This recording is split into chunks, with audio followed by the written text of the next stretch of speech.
こんにちは、まやありかです。今回はですね、2022年5月に訪れた上高地のトレッキングの様子をシェアします。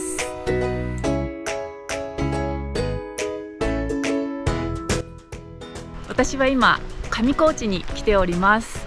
昨日の夜行バスでは、バスの中にお手洗いがついているので、もう休憩なしで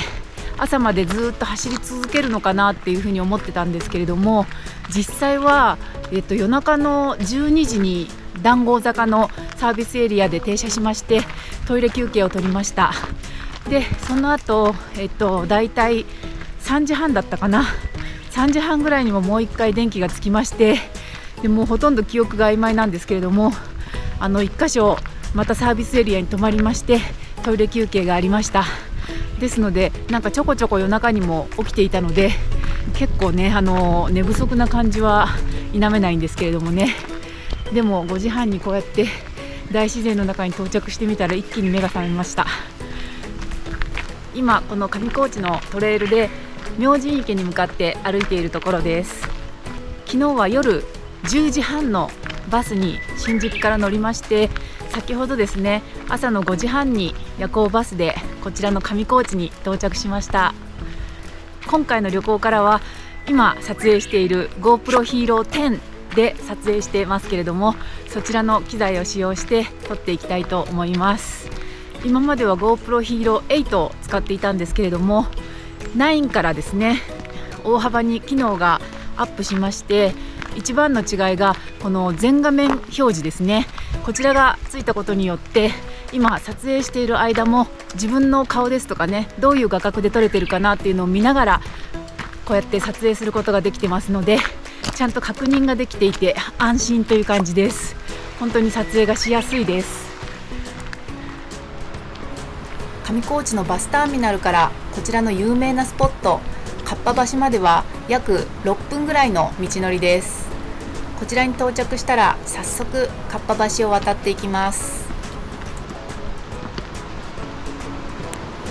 この時間はまだ人も少なくて、朝の空気がとても気持ちいいです。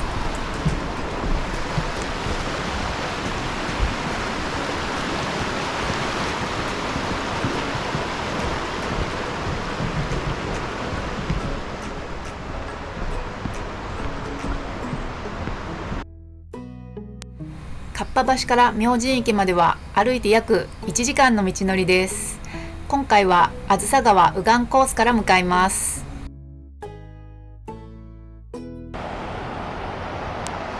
歩いていたらだんだん朝日が昇ってきました。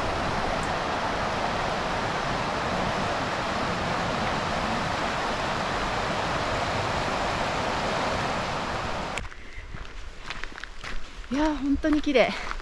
で、同じバスに多分25人ぐらいは乗ってたと思うんですけれども、皆さんね、バスターミナルで降りた後にゆっくりされてるのか、なかなか散策スタートされていないような感じがしますね。で、今ご覧の通り散策路誰もいないので、本当に貸し切り状態で一人で歩いてるっていう感じです。なのでこうやって GoPro でも喋り放題みたいな感じでいいですよね。はい、なかなか人がいるとね、こうやって喋ってるとちょっと迷惑かなと思ってできないんですけれども、今回は結構貸し切り状態なので、またこうやっておしゃべりしながら行けそうな感じがしています。めちゃくちゃ綺麗ですよね。で、明神池のところに、神聖な神社があるということですので、まずはそちらの神社でお参りしてですね、そして明神池、そちら本当に神聖なパワースポットですけれども、そちらのパワーもこちらの動画でお届けしていきたいと思います。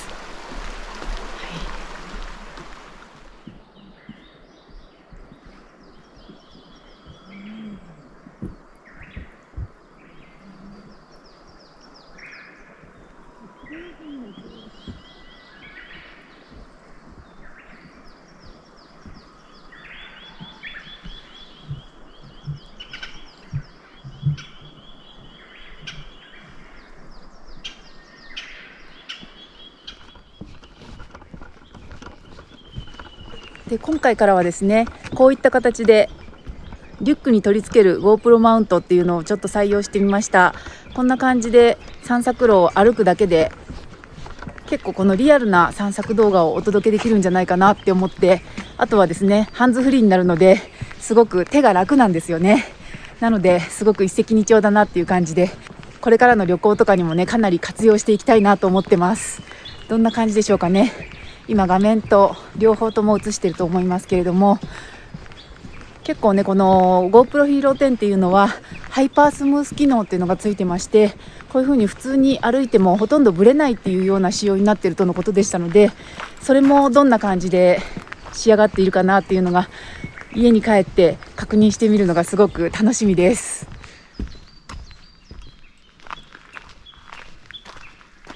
今編集しながら画質をチェックしてても結構いい感じですね。山道を歩いているので多少のブレはありますけれども、手で持っててもリュックに取り付けててもあんまり変わらない感じかなという気がします。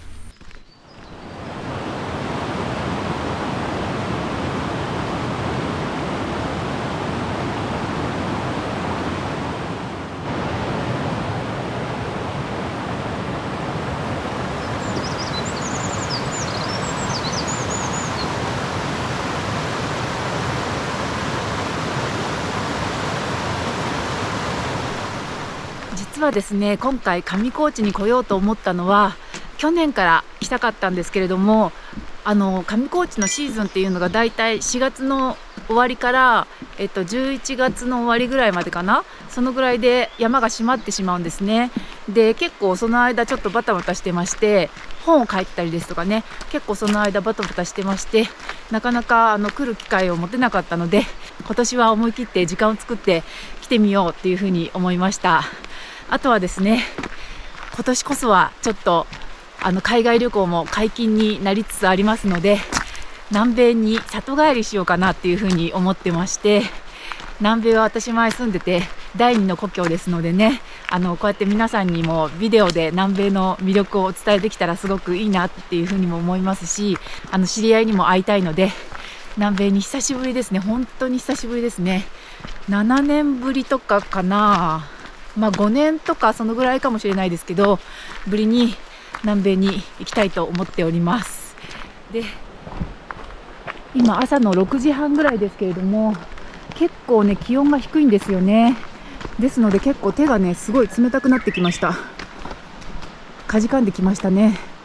なので夏でももしかして早朝とか夜とか、夜は歩かないか、早朝とかに歩く場合はグローブですよね、手袋持ってきた方がいいんだなってねすごく思ってますね。はい、昨日から歩いている歩数万歩計がこちらに表示されておりまして、今が4605歩7歩みたいな感じで動いていってますね。そして、歩いた距離ですね、昨日の夜からですけれども歩いた距離が3キロっていう感じになってます。でこちらっていうのはスポーツモードっていうのがありまして、そうだ、スポーツモードをオンにしないと、ウォーキング、ランニング、サイクリング、ハイキングかな、こちらをちょっとスタートします。はい、ハイキングスタート。ちょっとさっきやり忘れてしまったので、もうすでにちょっと1キロぐらいは歩いてますけれどもね、今日の記録として残しておきたいと思います。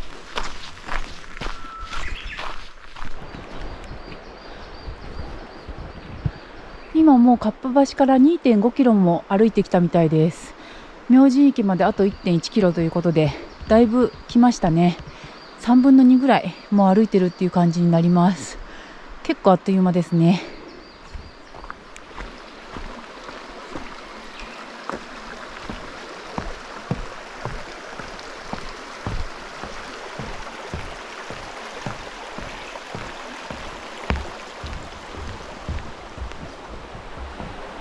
ちょっと顔が寒くなってきましたので、マスクで今温めてます。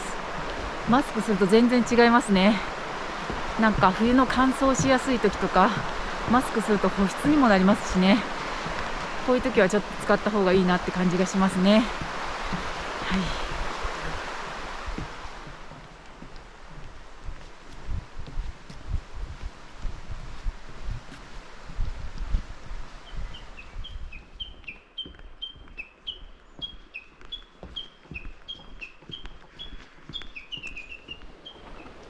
向こう側に橋が見えてきました。帰りはこの橋を渡って、そしてこっち側の反対側ですね、左岸の方から帰りたいと思います。また違った景色が見られるようで、本当によくできたトレイルですよね。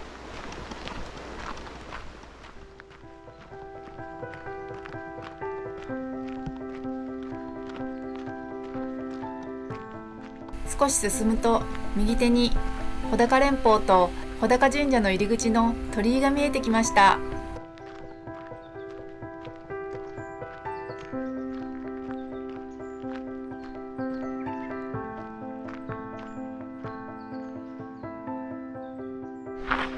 神社の鳥居に到着しました。今から神社に参拝していきたいと思います。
こちらの穂高神社奥宮の奥に明神池というとても神聖な湖があります。明神池へは拝観料500円を払って入ります。毎年10月8日には明神池お船祭りが開かれます。そのお祭りの時にはこちらの2体の神様がお船に乗って儀式を行います。このような幻想的なお祭りの舞台となるのが今から行く明神池です。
カフェドコイショというコーヒー屋さんがあるんですけれども、ここも営業が9時からですね。で、休みの日が水曜日木曜日ということです。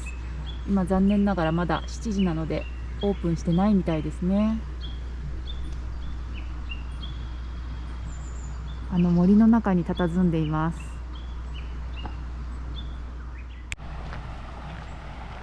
こちらの定食屋さんもまだやってないのかな。ここにはイワナの塩焼きが名物みたいで、丸焼きで定食とかね、そのお魚だけでも売っているようです。残念ながらこちらもまだオープン前だったので、テラスで持参したおにぎりを食べさせていただくことにしました。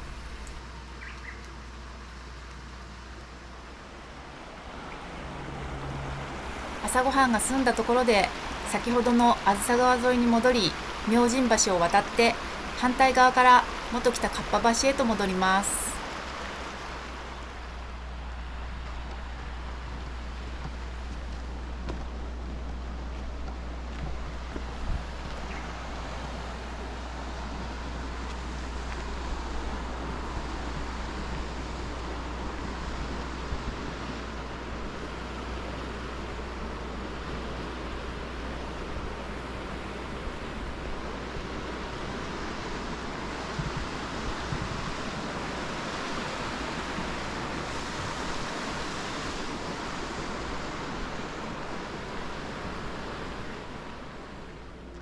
しばらくこのような山道を歩いていると、その先の方に明神館という民宿が見えてきました。ここはホテルで、もうカフェも営業しているようです。こんな感じのすごく開放的なテラス席もあるのですが、さすがに朝は少し寒かったので、室内で温かいものをいただくことにしました。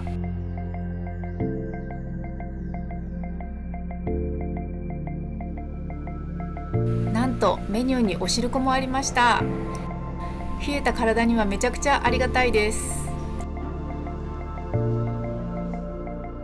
ここのおすすめメニューはポークカレーにお汁粉、そしてイワナ定食もあるようです。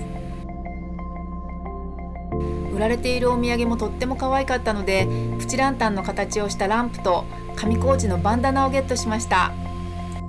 この先ちょっと日が出てきたら首も焼けそうなので、今のうちからガードしておくことにします。